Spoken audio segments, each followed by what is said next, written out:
तो शब्द कसा पाळला जातो आज या ठिकाणी त्याची प्रचिती आपल्याला आमच्या बेडकचे आमचे उमेदवार संभाजी पाटील यांच्या या कार्यातून आपल्याला दिसून आलेला आहे। तर याही पुढच्या काळामध्ये जिल्हा परिषद आणि पंचायत समिती मार्फत महाविकास आघाडीच्या माध्यमातून आपल्या सर्व अडचणी प्रत्येक समाजाच्या वैयक्तिक असो किंवा समाजाच्या असो त्या अडचणी दूर करण्याचं काम या पुढच्या 5 वर्षामध्ये केलं जाईल असा शब्द आमच्या वतीनं महाविकास आघाडीच्या वतीनं मी आज या ठिकाणी देतो।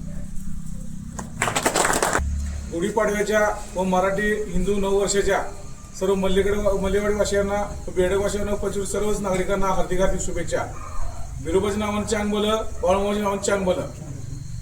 आज मल्लेवाडीतील बिरोबा मंदिर येथील भक्तगणांच्या मागणीनुसार या मंदिरात पालखी नव्हती, पालखीची मागणी आमच्याकडे केली होती। आज आम्ही गुढीपाडवा शुभमुहूर्तावर त्यांना दिलेले शब्द आज पालखी देऊन पालखी मंदिराचं अर्पण करून पूर्ण करत आहोत। असाच आशीर्वाद बिरोबा देवाचा मल्लेवाडीवासियांचा आमच्यावर असू दे आणि आपल्या मल्लेवाडी व पंचकुशील गावावर अवकाळीचं गारपीट खूप मोठं संकट ओढावलं आहे। या संकटातून बिरोबा देवानं सर्व देवाने आपल्याला असेच शेतकऱ्यांना दिलासा द्यावा व सरकारकडून बाहेर काढावं। उद्या आपल्या मिरज पंचायत समितीच्या सभापती कुमारी तन्वी कमलेकर व पंचायत समिती कृषी विभागाचे अधिकारी व तालुका कृषी विभाग अधिकारी यांच्या समेत मल्लेवाडी भागातील गारपिटीचा पाहणी केलेलं व शेतकऱ्यांना पंचनामे करून लवकर